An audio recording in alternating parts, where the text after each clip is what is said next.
Kami mengucap syukur Tuhan kumpulkan kami untuk kami belajar firman Tuhan supaya kehidupan kami di usia kami yang semakin lanjut, manusia lahiriah kami mungkin merosot seperti kata Paulus, tapi manusia batiniah kami semakin kuat. Dan betapa indahnya kalau kami pun juga sebenarnya di dalam usia yang lanjut kami juga sehat di hadapan Tuhan. Kami siap untuk belajar dalam nama Tuhan Yesus. Amin. Berikan kemuliaan bagi Tuhan. Haleluya. Silakan duduk. Tuhan berkati. Mau mendampingi saya berdiri juga boleh. Ya, ada Pak Adrianto di sini. Ya, saya biasanya ngajar keluarga. Kali ini kita belajar kesehatan. Ya, karena kalau tak lihat ini kan kebanyakan usia emas ya. 60 tahun ke atas. Saya juga nanti nggak lama lagi ulang tahun 60 ya. Jadi sebenarnya kalau dihitung di kandungan 9 bulan udah masuk ya. Ulang tahun 60 masuk 61. Nah, anak saya 3 paling kecil ya udah kerja juga. Jadi sepertinya kalau kita ini usia 60 tahun ke atas sebenarnya kita pasti makan. Kalau kita jadi orang tua yang baik kan anak kita pasti memelihara kita. Tapi saya berpikir tidak menjadi sandwich generation yang makan dari anak. Jadi gimana kita bisa tetap di usia yang sudah lanjut tetap produktif minimal untuk makan diri sendiri. Syukur kalau sebelum usia lanjut 60 tahun ke atas emang kita sudah punya tabungan. Makan bunganya aja saya mati nggak habis. Wah itu terindahnya begitu ya. Saya juga pengen begitu tuh. Ya, saya masuk Jakarta tahun 90, bangun perusahaan namanya IVA. Lalu singkat cerita menjadi MLM salah satu nasional di Indonesia. Stokis kami di 200 kabupaten. Gudang kami di Parung, halaman gudangnya 4 hektar, yang diatapi aja 2 hektar. Kantor kami di BSD halamannya 1 hektar, gedung IVA. 8 lantai, lantai paling atas 1.500 orang masuk di hall tertingginya. Di hall paling atasnya. Maka saya bermimpi go public begitu ya. 2019 bangkrut, utang 17 miliar. Lalu aset yang nilainya 140-an dijual 22 supaya utangnya lunas, bisa khotbah kemana-mana, nggak ada jemaat berkata jangan banyak ngomong, bayar utangmu dulu gitu ya. Jadi kita jual aset 140 hanya nilai 22 saja, ya penting utangnya lunas gitu. Akhirnya saya masuk pensiun, nggak punya saham, nggak punya tabungan. Anak saya paling kecil lulus kuliah, saya harus jual mobil. Ya untung aja istri saya itu ada emas 61 kilo. Mas Jarot.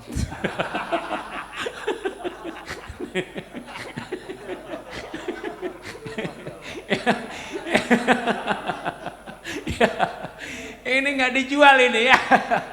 Ya, saya bilang sama istri selama saya hidup kamu makan, udah nggak usah berharap sama anak. Kalau anak beri ya itu kasih karunia, tapi selama saya hidup kamu makan. Gimana kita usia 60 tahun masuk usia waktu itu ya 58 ya, saya bangkrut usia 58. Covid datang lagi, ada epiolekit, tapi ketika Covid sekolahnya sepi, nggak ada murid baru, itu masa-masa susah.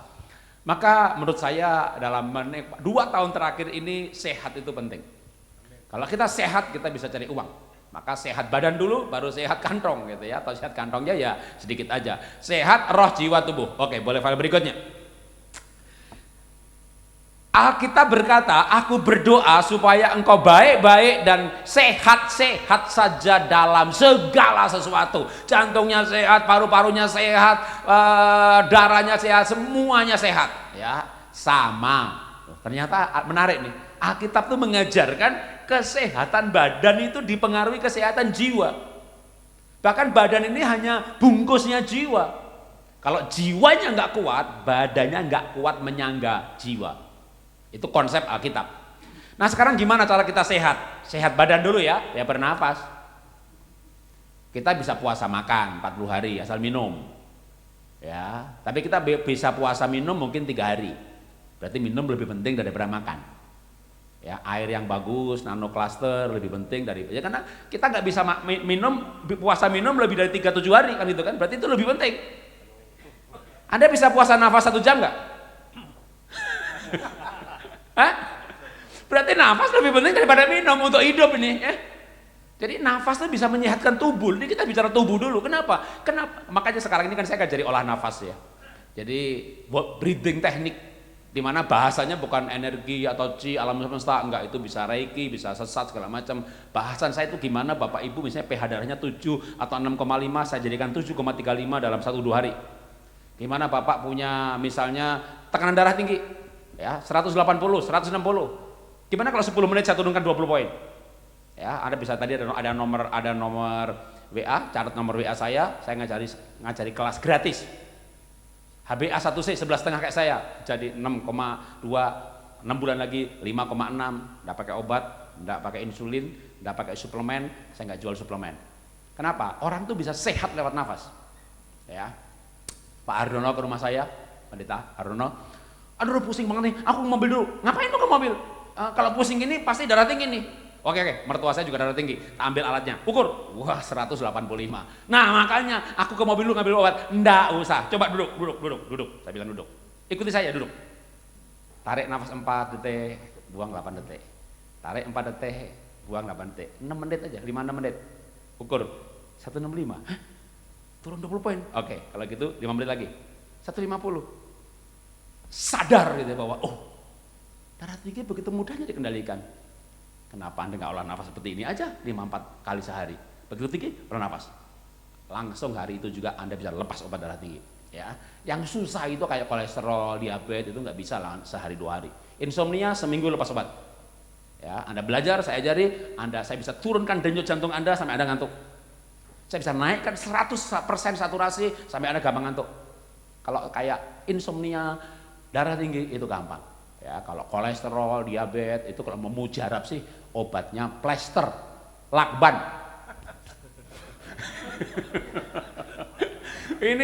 ini lama ini 6 bulan ya, saya nggak berani kayak jual jamu juga sehari sembuh. Tapi darah tinggi langsung praktek, saya ajari, langsung ukur sebelum olah nafas berapa, sesudah olah nafas berapa, tekanan darah langsung turun 5-6 menit aja. Kenapa nafas bisa menyembuhkan? Apa sih kata Alkitab soal nafas? Ini sembuh badan dulu ya, bukan roh ya. Karena waktu Tuhan bikin Adam dikasih nafas lewat telinga, perut, bukan hidung. Jadi nafas itu siapa yang punya? Baca aja kitab Amsal. Ketika nafasku diambil Tuhan, atau Ayub, ketika nafasku kembali kepadanya. Jadi kenapa nafas menyembuhkan? Nafas bukan hanya oksigen. Kata Alkitab, nafas itu punya Tuhan. Bahkan Ayub berkata, selama roh Allah dalam lubang hidungku. Anda bernafas lewat hidung, dalam lubang hidung ada apa? Kata Alkitab loh, saya nggak perlu tafsirkan, cukup jelas kata-katanya hitam di atas putih. Selama roh Allah dalam lubang hidungku, nafas yang maha kuasa membuat aku hidup. Terjemahan King James atau terjemahan versi yang literally itu nafas yang maha kuasa menyembuhkan aku. Ini sembuh badan ini, Ayub kan sakit badannya. Jadi kita bisa sembuh badan lewat nafas. Karena nafas itu Tuhan yang punya. Jadi kayak lagu Every Breath That I Take, atau Daud berkata, nafasku, setiap nafasku, kita sadar roh Allah dalam lubang hidung kita, dan nafas itu seperti kita berhubungan dengan Tuhan. Mindfulness, kita hidup betul-betul penuh kesadaran, kita bernafas itu berhubungan dengan Tuhan. Apa yang Tuhan tidak bisa sembuhkan? Kita lahir baru, roh kita ada roh Tuhan. Kok badannya sakit? Karena Roh Kudus hanya dalam roh kita. Gimana supaya roh Tuhan itu ke hidung kita, ke paru-paru kita, ke ginjal kita? Maka Roh Kudus itu harus menembus jiwa. Makanya tadi berkata, aku berdoa engkau sehat dalam segala sesuatu, sama seperti jiwamu baik-baik saja. Karena kalau jiwanya nggak baik-baik, Roh Kudus hanya dalam roh kita.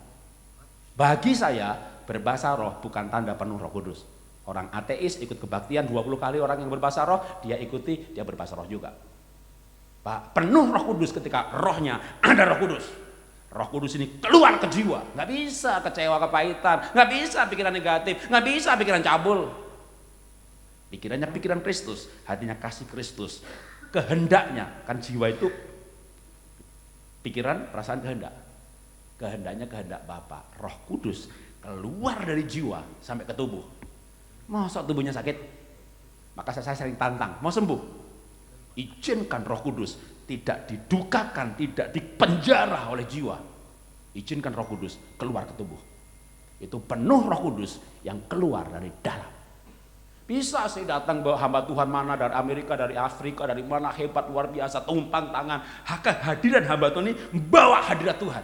Anda sembuh. Pendeta pulang, Anda sakit lagi. Karena kesembuhannya dipicu oleh kehadiran Tuhan yang dibawa oleh seseorang yang kuat rohnya. Kenapa kita nggak rohnya aja, kita kuat roh kita sendiri? Seperti Paulus berkata, aku berdoa, kobarkan roh yang ada dalam dirimu Timotius, yang telah engkau terima. Jadi kita terima Tuhan Yesus, kita terima Roh Kudus. Ya, nah, roh itu adalah nafas kita, roh kita. Begitu kalau Alkitab menggunakan kata nafas, itu dia ruah. Jadi ya, sebenarnya hampir sama dengan prana. Cuma kalau prana itu jadi bisa agak miring-miring gitu ya. Oke, kita lanjutkan lagi. Makanya kalau kita mau sehat badan, nafas, olah nafas bisa menyehatkan. Mau lebih detail lagi, saya ajarkan 17 modul olah nafas gratis. Ikut WA grup saya, tiap pagi saya buka Zoom, jam 5.20 saya udah buka Zoom. Gratis. Saya ajarkan 5.20 buka Zoom, tanya jawab, langsung praktek. Tadi aja saya hampir lupa kesini tuh. Asik ngajar olah nafas, habis olah nafas yuk kita body stretching. Karena saya tiap pagi mengajari body stretching. Ya, jadi kita angkat kaki pelan-pelan. Kalau pelan-pelan malah ototnya dilatih. Ya, ini kaki mau diputar kemanapun, kaki yang sini udah kuat nih. Dulu nggak bisa, jatuh. Di usia 60 saya bisa lenturkan badan saya. Badan lentur, maka juga pembuluh darahnya lentur. Nggak ada nanya pegel-pegel, perut kosong. Ngeplank nggak masalah, asal kita gerak-gerakkan dulu kaki kita, ya, baru nanti ngeplank. Kalau ngeplank, visceral fat bisa 11 sudah bagus. Usia 50 tahun ke atas, visceral fat 11% udah bagus. Bapak Ibu mungkin 15, 17. Begitu visceral fat kita turun, umur biologis kita juga turun. Ya, saya kalau nimbang ke tempat nge-gym, keluar indikator kan, oke, massa otot bagus, protein bagus, total lemak bagus, visceral fat bagus, maka umur saya sekarang 31 tahun. Secara umur nge-gym, umur biologis, umur kesehatan, kebugaran, ya. Saya akan ajarkan apa yang saya hidupi supaya Bapak Ibu juga sehat semuanya. Sehat roh, sehat badan, sekali lagi dulu, sehat badan bisa dari nafas. Nah, sekarang sehat roh. Kalau orang Kristen nafasnya apa? Ya, Mazmur 42 berkata, nafasnya kita itu doa. Saya nggak panjang-panjang, banyak pendeta mengajarkan doa. Tapi doa itu untuk sehat roh. Nafasnya orang Kristen doa. Untuk sehat badan bisa nafas, sehat roh juga nafas. Apa nafasnya? Doa. Tapi doa apa? Doa ucapan syukur, seperti doa nyanyian. Doa nyanyian itu begini. Tuhan, saya sakit, sembuhkan saya Tuhan. Itu bukan doa, itu stres namanya. Tuhan, terima kasih, darahmu menyucikan aku dan pilurmu menyembuhkan aku. Telah terjadi regenerasi dan kesembuhan sedang berjalan. Roh, batin, badanku akan makin sehat. Terima kasih Tuhan. Seperti Alkitab katakan, segala sesuatu sampaikan dalam ucapan syukur. Ya, itulah doa yang menyembuhkan roh. Jadi kita sehat badan dengan nafas, sehat roh dengan sehat badan dengan nafas biasa, nafas dalam arti nafas, dan sehat roh juga dengan nafas, yaitu doa. Yang kedua, bagaimana kita bisa sehat? Ya makanlah, ya kan? Makan bikin sehat. Sokrates bilang makanan itu obat. Yeskiel berkata akan muncul tanaman-tanaman dan tumbuhan di pinggir sungai itu di mana daunnya menjadi obat. Itu ada ayatnya. Herbal jadi obat itu ayatnya juga ada. Dan de facto memang udah ribuan tahun kita bisa sembuh lewat herbal. Ketika herbal ini diekstrak pun, sebenarnya banyak obat itu ya sebenarnya ekstrak dari herbal. Tapi ketika herbalnya sudah nggak nyandak jumlah pohonnya di muka bumi karena tumbuh di hutan-hutan tertentu, lalu sintesisnya ya kimia. Tapi sebenarnya yang ada di herbal itu kimia juga, cuma diekstrak. Tapi prinsipnya bahwa makanan itu obat. Nah, makanya kita makan apa? Ya kalau mau, manusia ini kan diproduksi oleh Tuhan. Kayak kita produksi sound system segala macam, ada SOP merawatnya gitu ya. Jadi SOP supaya tubuh kita sehat itu ya Alkitab sebenarnya. Kalau mau loh ya, kalau mau, kan kita punya pilihan. Mau sehat atau mau enak? Mau makan sehat atau makan enak? Kalau bisa Pak, enak dan sehat. Ya, iya ya. Jadi kalau mau makan sehat ya sereal, polong-polongan, sayuran, buah. Ada Pak Indra nih ya kan, bikin jusnya hebat banget tuh ya, namanya Mama Cooking. Itu alat bisa ngejus, bisa blender, bisa bikin susu almond, bisa bikin susu kacang hijau, bisa bikin bubur Manado. Itu sehat dan enak itu. Gimana buah di blender bisa dimakan sak serat-seratnya, halus banget itu sehat dan enak tuh. Ya. Tapi selebihnya emang cenderung sehat itu adalah ya nggak terlalu enak, kecuali otak kita yang kita robah. Ini enak gitu ya. Lama-lama otak kita jadi enak gitu ya. Kita minum pertama kali minum kopi pahit kan nggak enak, tapi lama-lama kita terbiasa minum kopi manis jadi kayaknya gimana gitu ya. Itu bisa dilatih. Tapi sehat yang alkitabiah itu sebenarnya ya makanan halal. Nah, cuma saya mau tekankan soal halal di sini ya. Sekilas aja cepat. Ini makanan haram itu adalah tomai, di mana dalam bahasa Inggris itu unclean. Ya. Kalau kita bilang misalnya anak haram itu bastard atau ilegal. Kalau kita bicara uang haram, baru di sini mispau. Jadi sama-sama terjemahan Indonesianya haram, tapi makanan haram sama anak haram tuh sebenarnya bahasa aslinya beda. Jadi makanan haram itu sebenarnya Alkitab berkata itu unclean. Jadi bisa gini loh, kalau uang haram kita nipu, kita bohong, itu dosa, mati masuk neraka. Makan babi itu unclean, bukan haram. Makan babi ya masuk surga, saudara. Amin. Amin. Ya memang amin, saudara, bener loh Pak. Makan babi tidak dosa karena itu bukan haram seperti haramnya uang haram. Cuma bahasa Indonesianya haram, tapi artinya unclean. Unclean itu nggak bersih. Jadi kalau yang bersih apa? Ya domba, sapi itu bersih. Ya, lupa kok orang Tionghoa, orang-orang Tionghoa makan babi sehat-sehat. Ya karena mereka makan cleanernya. Kan itu unclean babi. Cleanernya apa? Bawang putih gitu kan. Maka kalau makanan Tionghoa, Chinese food, di mejanya banyak bawang putih, makan bawang putihnya. Orang makan Korea, makan kimchinya gitu kan. Makan Korea, daging-daging ya, itu dikasih tuh namanya daun-daun lalap-lalap, itu daun masukin daging dibungkus dimakan. Nah, Indonesia ini makan Tionghoa nggak dimakan bawang putihnya, makan Korea nggak dimakan daunnya, makan Jepang nggak dimakan wasabinya. Yang kita makan yang clean, unclean semuanya. Matilah kita. Jadi makanlah cleanernya. Tadi makan pagi ini tadi kita makan bubur, ada daunnya tuh hijau-hijau, itu sedikit saja namanya enzim, tidak perlu banyak-banyak. Makan rawon ada tuh toge mentahnya, bukan toge matang itu. Karena yang di mentah itu enzim itu tidak butuh banyak-banyak. Kalau rumah kesehatan maka rumah ya kesehatan. Oke, rumah dulu ya, semen, ubin itu bahan baku. Kesehatan ya nutrisi. Protein bagus, semua bagus, itu nutrisi. Jadi rumah, yang enggak, udah keramiknya lantai 1, enggak ada tukangnya, mana bisa jadi rumahnya. Tukang itu enzim. Enzim itu kalau makanan, sayur mentah, salad, ya lalapan, memang yang harus dimasak ya dimasak, kayak bayam ya harus dimasak. Tapi yang memang biasa selama ini kita makan mentah sebagai salad atau lalapan, sedikit tapi harus ada. Sudah Pak, saya udah makan enzim Pak, bahkan saya minum klasik enzim Pak, saya makan salad Pak, kok rumah sehatnya nggak jadi-jadi? Nggak ada mandornya. Mandor itu hormon. Hormonnya apa? Marah, kortisol. Ya mau makan sehat, masuk perut, masuk lambung jadi BAB. Kepahitan, hormonnya epinefrin. Itu bukan mandor tuh, itu rampok itu. Semennya bawa pulang malah mandornya, nggak jadi rumahnya. Mandor yang baik itu apa? Endorfin, kalau antusias, rasa aman, jiwaku tenang bersama denganmu, serotoninnya produksi. Aduh, punya istri terima kita apa adanya, melatonin itu juga hormon kasih sayang. Ini hormon ini mandor ini, mandornya nggak ada, tukangnya ngambilin barang, udah autoimun malah menyerang dirinya sendiri. Maka kita perlu belajar makan sehat, iya. Makan sehat itu sebenarnya makan yang bersih atau tapi dalam arti ya, makanya saya hanya mengajarkan kesehatan dalam arti memang Alkitab bilang itu unclean kok, bukan haram. Makanya saya masih makan babi nggak? Masih. Ya masih, kadang-kadang aja, tapi secara umum makanan saya makanan halal atau makanan bersih. Karena lebih tepatnya clean dan unclean. Tapi lagi pergi ke Singapura, lalu anak-anak saya pada pesen baku teh gitu ya. Saya bilang, "Papa minta dikit." Yang haram memang enak. Gitu ya. Saya makan dengan keyakinan saya masuk surga.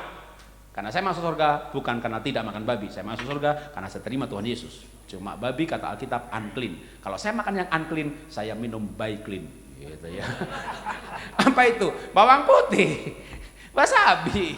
Jadi sebenarnya kita ini bisa menyiasati hidup ini. Makanya kalau misalnya ini nggak sehat kok, itu bangsa ini, suku ini sehat-sehat, ya kan mereka ada kombinasinya. Jadi makan cleanernya, kira-kira begitu ya. Maka makan itu menyehat. Jadi mau sehat, ya makan makanan sehat. Oke, sekarang kita bicara roh. Supaya roh kita sehat, ya makan. Apa itu makanan roh? Ya firman. Amos berkata, firman itu makanan. Bahkan orang bisa kelaparan firman Tuhan. Kenapa? Karena emang firman itu makanan. Ya. Ada Amos, ada Matius, mau perjanjian lama, mau perjanjian baru sama. Tuhan Yesus menjawab, ada tertulis, manusia hidup bukan dari roti saja, ya. Tambahkan keju dan coklat supaya enak, gitu loh. Bukan roti saja, tapi tambahkan firman Tuhan. Karena firman Tuhan itu makanan. Jadi supaya kita makan kita sehat, ya makan, tapi makan yang sehat. Kan gampang sebenarnya. Saya diabetes, ya sudah, saya makannya low karbo. Nasi, roti, bakmi, tepung-tepungan saya jarang makan. Saya makan bubur begini belum tentu 2 bulan 3 bulan sekali. Tapi kalau adanya bubur gitu ya saya nggak mau, stres gitu ya. Wah, nggak ada juga, stres tambah sakit. Kalau adanya apa, ya makan dengan ucapan syukur. Tapi sebisa mungkin saya low karbo karena saya diabetes. Walaupun saya udah turun ke 100-an gula darahnya, tapi saya maintain dengan low karbo. Anda kolesterolnya tinggi, ya kurangin makan jeroan, goreng-gorengan. Saya gak ada masalah kolesterol. Sehari saya makan 4-5 telur sak kuning-kuningnya, gitu ya. Istri saya hanya berani 1 sak kuning-kuningnya. Saya 5 nggak masalah. Kenapa? Tiap orang beda-beda. Jadi mau sehat badan, makan sehat. Mau sehat roh, makan firman. Oke, berikutnya lagi. Gimana supaya kita sehat? Tidur. Sakit macam-macam dokter kasih obat itu campurannya diantaranya ada obat tidur loh. Karena begitu tidur besoknya sehat itu nggak tahu obat tidurnya atau obat bakterinya. Apa lo sakitnya nggak ada bakteri ya? Sakitnya capek, letih, lesu. Sebenarnya yang bikin sehat itu tidurnya itu. Memang tidur bikin sehat. Tanya dokter kapan terjadi regenerasi sel saat tidur. Masalahnya apa? Kita ini tidur deep sleep hanya 10% dari total waktu tidur. Coba beli jam tangan yang bisa ngukur kita deep sleep berapa lama. Anda tidur 8 jam, maka deep sleepnya 8 kali 6 menit, hanya 48 menit. Itu bertahan hidup. Gak mati-mati, gak sembuh-sembuh. 10% dari total tidur Anda deep sleep. Gimana setelah beli alat untuk ngukur deep sleep, Anda ikut program saya, gratis, olah nafas. Nanti pasti 2-3 minggu Anda bilang, Pak Jarod 20% loh, Pak Jarod 30% loh, Pak Jarod 40%, Pak Jarod 50%. Iya, tepuk tangan bagi Tuhan juga boleh. Karena saat tidur deep sleep, tidur pulas, itu terjadi regenerasi sel. Masalahnya gimana bisa tidur pulas? Dipikirnya utang terus. De facto punya utang. Bagaimana bisa tidur pulas, Pak? Minum obat, mana bisa tidur pulas? Minum obat tidur, begitu bangun mikirin utang lagi, kagak bisa tidur. Maka Alkitab berkata, jual hartamu, bayar utangmu, hidup dari sisanya. Itu yang saya lakukan setelah lunas, pulas saya.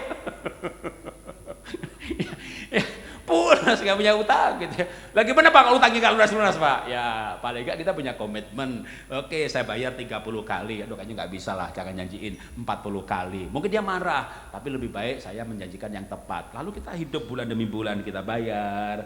Udah, kita pulas tidurnya. Toh kita dalam progres. Kalau nunggu lunas utangnya baru pulas, ya kapan kita sembuh? Tapi pulas, tidur deep sleep itu menyembuhkan. Ada ayatnya? Adalah Mazmur 41 ayat 3 berkata, Tuhan membantu dia di ranjangnya waktu sakit, di tempat tidurnya kau pulihkan. Kayaknya huruf besar, Tuhan sama sekali dari sakitnya. Terjemahan yang lain, di tempat tidurnya Tuhan menyembuhkan semua penyakitnya. Mau Alkitab, mau dokter, nggak bertentangan. Ketika deep sleep terjadi regenerasi sel. Deep sleep itu tidur pulas. Apa indikatornya Pak? Ya kalau maunya alat bisa ngukur. Ya, kapan kita deep sleep itu diukur selama tidur tadi berapa lama otak kita gelombangnya theta atau delta. Nah banyak orang tidur itu badannya tidur, matanya merem, badannya selonjor, tapi gelombang otaknya beta. Itu orang penyakitan itu. Kalau beta itu tapi otaknya kerja terus. Ya. Kalau alfa masih mending. Kita tuh duduk seperti ini ibadah tenang, itu hanya otaknya tuh alfa. Tapi kalau kita mulai nafas pelan-pelan, tarik 9, buang 9. Nanti lama-lama Anda bisa tarik 15 detik, buang 15 detik. Makanya banyak orang yang bernafas pelan seperti ini mulai ngantuk. Kayak ngantuk-ngantuk. Nah, waktu kita nafas, saya kombinasi. Kombinasi apa? Saat teduh. Jadi waktu latihan nafas dengan saya, tak putar lagu. Kaulah Tuhan, penyembuhku. Toh nafas itu adalah kesadaran seperti Ayub, roh Allah dalam lubang hidungku. Jadi saat teduh sebenarnya. Atau Mazmur berkata, Selah. Daud banyak Selah. Selah itu apa? Jeda, pause, istirahat, meditasi. Tapi meditasinya bukan kepada energi alam semesta, meditasinya kepada Tuhan Yesus. Kalau kita betul-betul fokus pada Tuhan, lupa utang, lupa tagihan, lupa target, lupa segala macam, hanya ingat Tuhan saja, itu pasang EEG di kepala. Kita ada camp nanti bulan Juli kita ada camp untuk lansia. Kita buktikan dengan alat medis, yaitu alat untuk mengukur gelombang otak. Jadi begitu olah nafas tertentu, lihat gelombang otaknya. Yang praktek harus merem, tutup mata kan. Yang peserta ngelihat, iya loh, dari beta pindah alfa loh. Iya, kita olah nafas lagi, pindah ke teta loh. Jadi kalau kita bisa atur gelombang otak kita, gimana Anda nggak bisa tidur pulas? Pasti bisa tidur pulas. Bisa tidur pulas, pasti sembuh. Karena Alkitab berkata di tempat tidurnya Tuhan menyembuhkan sakit. Tapi tidur yang bagaimana? Ternyata kita bisa atur, ya kita bisa kelola. Selain lewat nafas, tentu lewat hati. Ya sudah olah nafas, tapi tidur pasti. Saya bisa tidur jam 10, bangun jam 5, berarti udah dapat 7 jam, pules lagi, sarapan, minum kopi 2 gelas, olah nafas lagi, saya turunkan denyut jantung saya dari 90 ke 60, pasti ngantuk, tidur.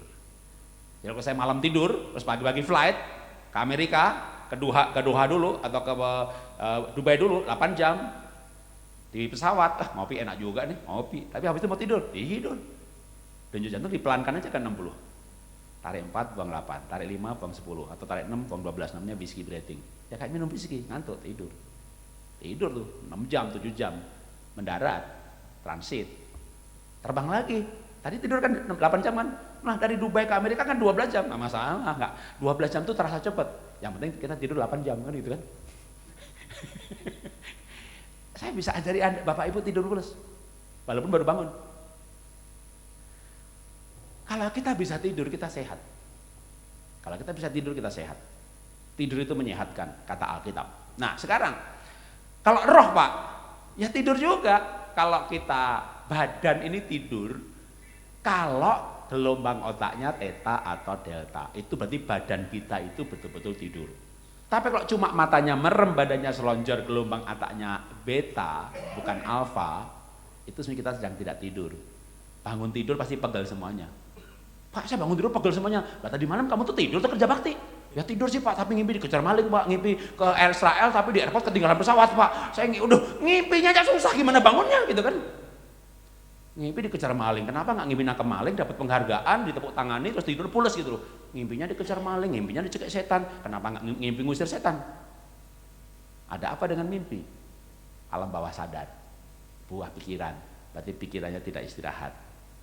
Maka harus belajar mengistirahatkan pikiran. Pikiran kita nggak akan mampu kalau berpikir terus. Ya, kita harus tidur, dan waktu tidur itu pikiran istirahat. Caranya gimana? Mesti belajar berserah total sama Tuhan. Bahwa hidup ini Tuhan yang atur. Ya, tentu nggak mudah ketika kalau begini-begini mudah. Waktu saya bangkrut, waduh demo buruh, DPR datang, polisi datang, utang debt collector gimana? Utang 17 miliar gimana nggak? Waduh ya memang saya tahun 2009 gulanya 400 500 HbA1c 11. Dengan pola hidup sehat, 2010 lepas obat. 2017 mulai millennial plus everything datang, bisnis datang, gula saya kacau lagi. 2018 saya minum obat lagi. 2019 saya belajar olah nafas, 2021 awal, 2020 udah mulai terkendali, udah separuh dosis, masuk 2021 saya lepas obat. Ya berikan tepuk tangan bagi Tuhan, haleluya. Itu karena pelajaran Alkitab yang mengajarkan soal tidur di hadapan Tuhan. Nah apa itu tidur di hadapan Tuhan? Ini Yesaya berkata, sungguh oleh orang-orang yang berlogat ganjil, oleh orang yang berbahasa asing akan berbicara kepada bangsa ini, inilah tempat perhentian, inilah tempat perhentian. Jadi tempat peristirahatan bagi roh kita, ya terserah ya mau diterjemahkan apa nih logat ganjil, mau bahasa roh boleh, mau bahasa isakan, ada bahasanya yang kita Roma berkata mereka berdoa dengan keluhan-keluhan yang tidak terucapkan, itu juga boleh. Jadi bukan bentuknya bahasa roh, tapi doa yang bahkan pakai bahasa aja enggak, itu juga boleh. Seperti bahasanya Hana, yang ketika dia berdoa, Eli menyangka dia mabuk sebab Hana hanya bergerak-gerak mulutnya tapi suaranya tidak kedengaran. Itu juga bahasa logat ganjil. Yang karismatik anggap aja di bahasa roh, ya. Tapi Alkitab berkata bahasa asing, ya. Glosolali masuk juga sebenarnya di dalamnya. Nah itu adalah istirahatnya roh, di mana roh kita ini sebenarnya kita istirahatkan untuk kita hidup ini, roh kita istirahatkan, kita hidup menikmati hadirat Tuhan, atau tubuh kita istirahatkan ketika roh kita menikmati Tuhan. Ya, oke, terakhir olahraga. Mau sehat ya olahraga. Alkitab berkata apa? Latihan badani atau olahraga terbatas gunanya. Oke, saya baca di situ aja ya. Alkitab tidak berkata olahraga nggak ada gunanya. Enggak. Alkitab berkata olahraga terbatas gunanya. Walaupun terbatas, ya tapi ada loh. Jadi kita sudah makan sehat, kita udah sehat, tambah lagi lah kita olahraga. Tapi kalau namanya lansia, olahraganya jangan lari, serangan jantung nanti, jalan pelan saja atau jalan cepat. Dulu kecil saya Pak, dari muda saya badminton terus. Waktu masih muda badminton, kalau sudah tua sadar. Waduh, badminton juga ngeletak di lapangan nanti. Jadi ya sudah tua, ya gantilah, jangan badminton, itu kan kayak butuh stamina yang lebih gitu ya. Ya boleh body stretching, boleh tai chi, boleh yoga. Orang Kristen boleh yoga Pak. Ya kalau yoga ada fokusnya Tuhan Yesus, diambil gerakannya tok aja. Ya, gerakan pelan-pelan, angkat kakinya, coba dikit-dikit aja. Ya, kan lututnya sakit, ya lututnya jangan digerakin. Jadi lututnya didiamkan. Istri saya kan lumpuh sempet, pakai tongkat, kemana-mana pakai kursi roda. Terparah ketika dia pernah ceramah, duduk gak bisa berdiri, digotong sak kursi-kursinya, digelundungkan ke kasur hotel.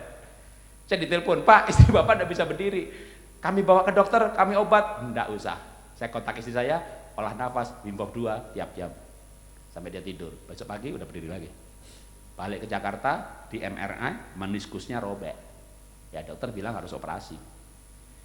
Saya punya dokter di atas segala dokter. Saya ajari olah nafas istri saya plus latihan lutut.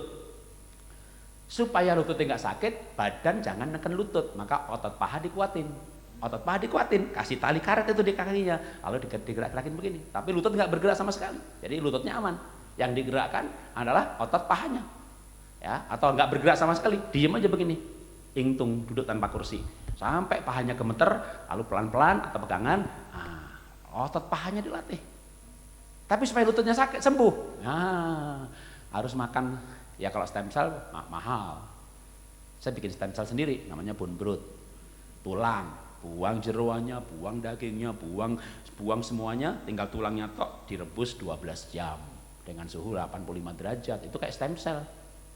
Singkat cerita, ya 6 bulan istri saya bisa naik gunung, bisa naik bukit, bisa sepedaan tanpa operasi.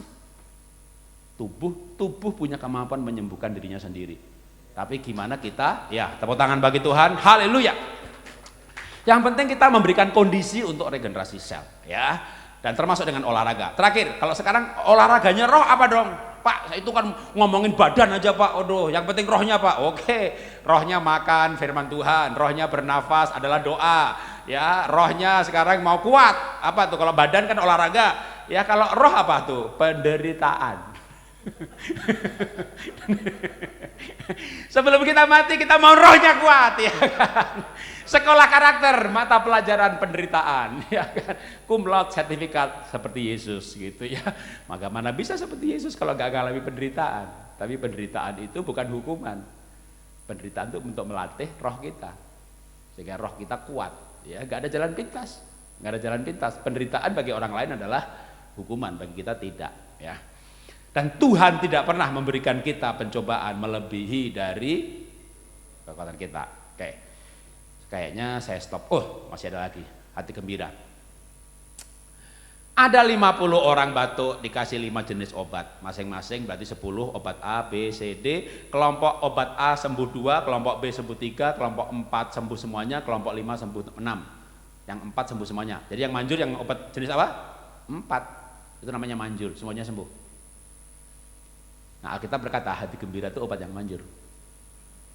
Bahkan untuk semua penyakit. Sembuh itu gampang, gembira itu yang susah. Ketawa itu gampang, gembira itu susah, ya kan? Tapi Alkitab tidak berkata mulut ketawa obat yang manjur. Ya, ketawa, hahaha, rasain lo, rasain lo, itu kepahitan. Itu kepahitan. Yang muncul epinefrin, sistem imun turun. Ada tuh di India Lauter Club gitu ya, Dokter Katrina ya. Tapi dalam hati saya Alkitab nggak berkata mulut ketawa obat manjur sih. Saya percaya Alkitab. Alkitab tuh hati gembira obat yang manjur. Jadi gimana kita bisa betul-betul gembira? Mana bisa gembira kalau kita nggak bisa mengampuni? Mana bisa kita gembira sejati kalau kita masih khawatir? Tapi kalau kita bisa gembira, itu betul-betul obat ya. Kekhawatiran dalam hati membungkukkan badan. Oke, mungkin saya stop di sini dengan kesaksian ya. Saya sebagai pengusaha IFA, MLM, IFA dahsyat, Happy Holy Kid, IFA udah tutup, bangkrut ya. Sebelum bangkrut dulu saya tiap tahun bangun 2 sekolah di pedalaman, khususnya Mentawai, udah 32 sekolah kita bangun. Sekolahnya PAUD sih, bukan TK, bukan SD, jadi kecil.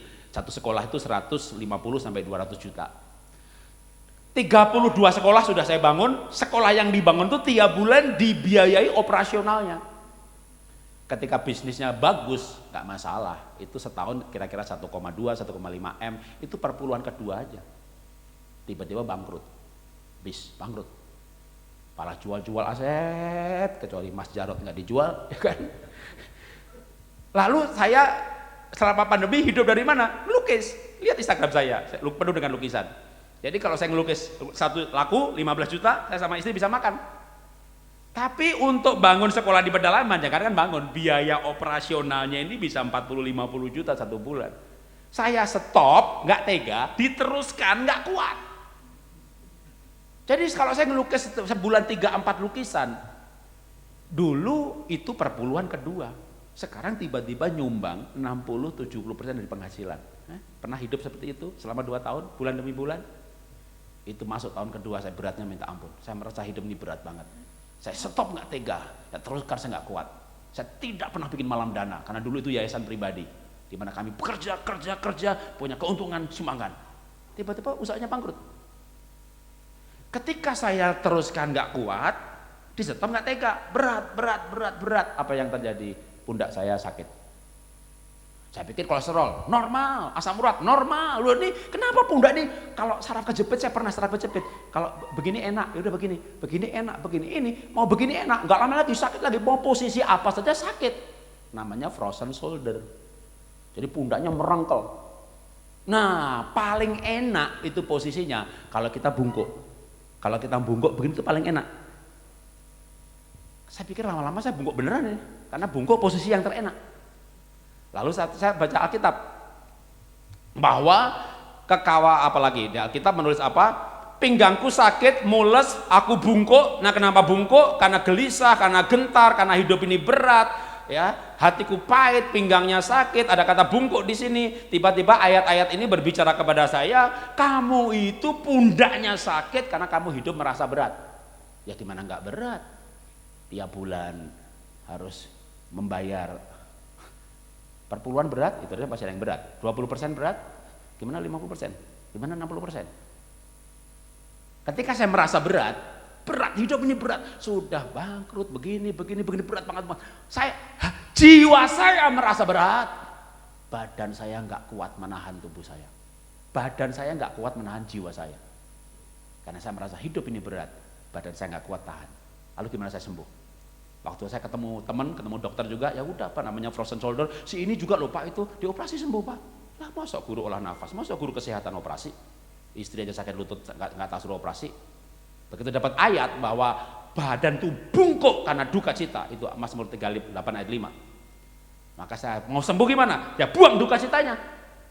Jadi setelah saya olah nafas, darahnya lancar, lalu saya mulai terapi sugesti dengan memperkatakan firman, saya tepuk pundak saya. Hidup ini tidak ada yang berat, bayar, sumbang, jangan dengan duka cita, jangan dengan paksa. Kalau kamu memberi, kita diberkati, itu biasa. Kamu bangkrut memberi, itu luar biasa. Segala perkara dapat ku tanggung di dalam Dia yang memberi kekuatan kepadaku. Bayar, tidak usah hitung-hitungan berapa persen, pokoknya kamu diberkati untuk memberkati. Waduh, itu setiap hari saya pukuli pundak saya sambil mengatakan bahwa hidup ini bisa. Singkat cerita, ketika mental saya kuat, jiwa saya kuat, 2-3 minggu frozen shoulder hilang, sampai hari ini nggak pernah kambuh. Sampai hari ini nggak pernah kambuh. Waktu saya bercerita begini, wah banyak orang frozen shoulder hubungin saya. Pak, saya juga frozen shoulder, frozen shoulder, frozen shoulder. Pak, saya frozen shoulder. Langsung saya tanya, Pak, apa bawa punya utang? Pak, saya ini sakit, mau sembuh, Bapak tanya utang. Iya, Bapak punya utang apa enggak? Iya Pak, sebelum pandemi Pak, bisnis saya bagus Pak, saya utang Pak, tahunya habis pandemi jadi nyungsep, saya berat banget ini bayar tagihannya, bayar cicilannya. Mau sembuh? Oke, gampang, bayar utangmu. Kalau bayar utang untuk berat, tepuk pundakmu.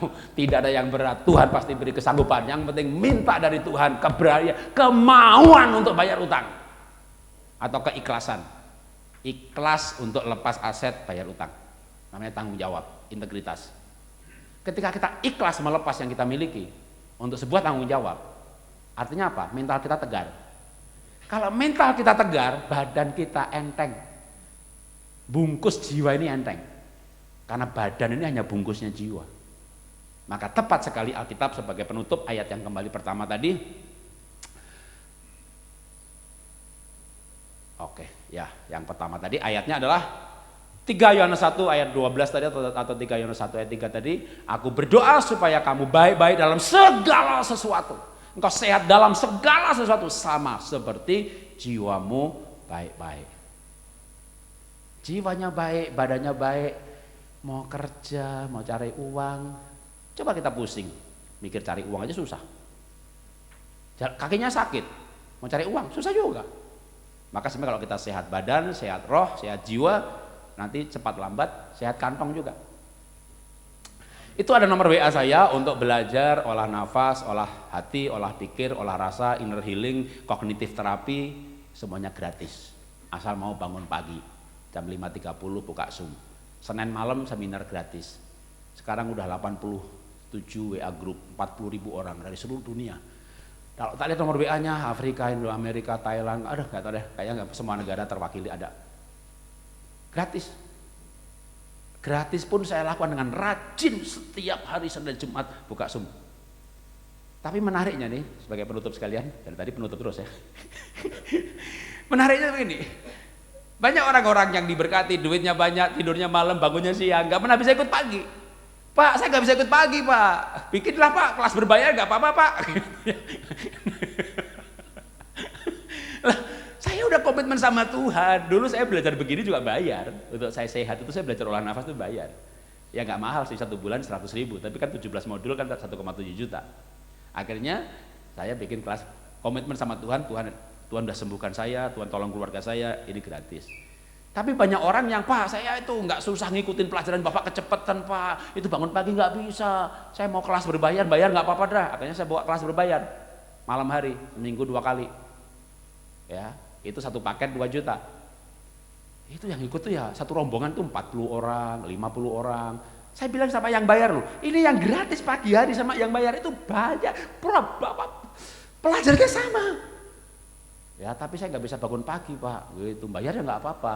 Saya tuh baru sadar, oh terima kasih Tuhan. Tuhan sediakan orang-orang yang tidak bisa bangun pagi supaya yang rajin ini hidup.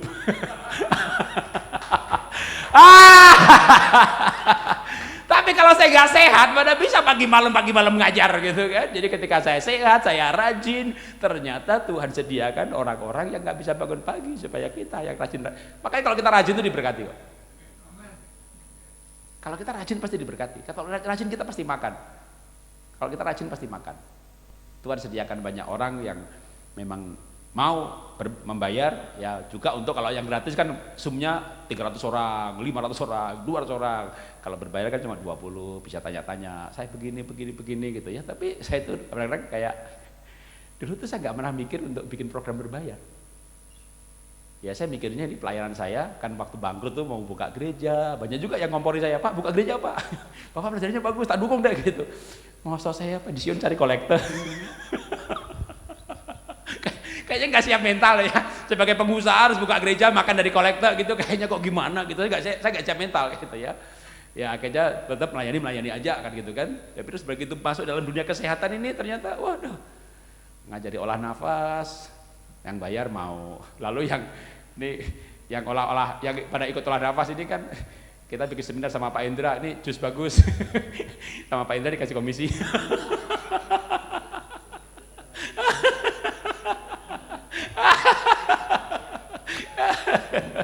Ya, tapi ya ada aja gitu. Ya gimana 40.000 orang followernya. Ya begitu ngendorse jusernya Pak Indra. Tiap bulan ada lagu ya Pak ya. Lagu 5, lagu 6, lagu 10. Tiba-tiba Tuhan tuh kayak kadang lucu. Tuhan izinkan ini terjadi, lalu kita masuk dalam kehidupan yang kita nggak pernah pikirkan sebelumnya. Oke, mari kita duduk kepala kita berdoa. Bapa, apapun yang terjadi, kami belajar, kami justru melihat jalan-jalan Tuhan. Kami merasakan pemeliharaan Tuhan. Kami mengalami hukum-hukum firman-Mu nyata Tuhan. Firman-Mu itu hukum, dan ketika kami pelajari hukum-hukum-Mu, kami melihat bahwa hukum itu digenapi. Kami tidak menganggap Alkitab hanya sebagai karya sastra atau cerita, tapi ini hukum kehidupan. Dan kami menikmati hukum-hukum ini Tuhan. Pada masa tua kami mengalami apa yang tidak kami rencanakan, tidak kami harapkan.